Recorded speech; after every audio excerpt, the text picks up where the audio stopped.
Well, I should have stayed home at the Tim Hortons. Like, that's far, far higher caliber debate at Tim Hortons than you'll ever get in the legislature.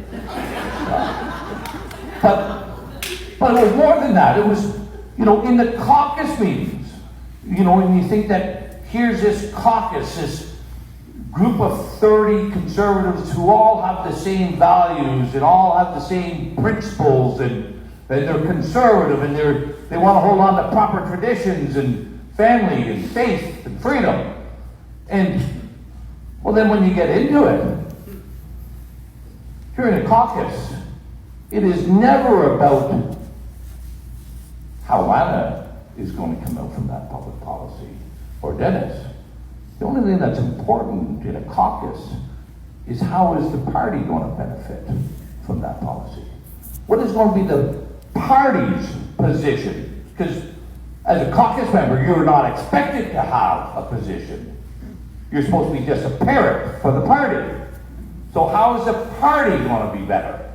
And the interests of the people are of no interest at all in the political party system.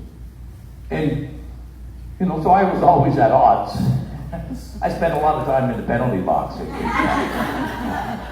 know, I'd be on the front row, and then I'd speak my mind, and they'd bump me to the back row, and they wouldn't allow me to ask questions. And then, you know, then they needed me, so I'd get back down to the front row, and then I'd speak my mind again, and then back to the far corner with Bill Murdoch over at the far corner. 'Cause Bill was one of the few fellas in Queen's Park who was known to speak his mind as well.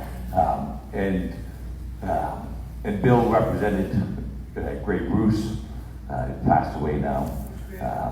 We were causing a ruckus. And we were protesting the Liberals at the time. And the Speaker suspended the legislature that day and said that Bill and I had caused grave disorder in the House, and the House could no longer conduct its business. And, you know, and that's a bad thing. That's a no-no to cause grave disorder. So Bill and I were sitting there in the legislature, everybody else had gone. And Bill and I are wondering, and we said to ourselves, well, if we leave, they're not going to let us back in, and they're going to suspend us from the legislature. So Bill and I decided to sleep in the legislature for a couple nights. And the grave disorder got a little longer than what the Speaker had figured on that. Anyway, that's just another story. But this is all a con, what's going on. And, I tell people about Y2K. If everybody remembers Y2K, yep. You know, the airplanes were going to fall out of the sky, the elevators were going to drop to the cellar, everything was going to be catastrophe. But I was an electrician at the time, and I was in project management, and the money that was spent, the overtime that I was hired on, and not just me, thousands and thousands and tens of thousands of people to go out and test computers to see if the world was going to end on December 31st, 1999. And the world didn't end. The planes didn't fall out of the sky. The ships didn't run into the bridges like they do today. None of that happened. But gobs and gobs of public money was spent. And it was the same with I've been around for a little bit.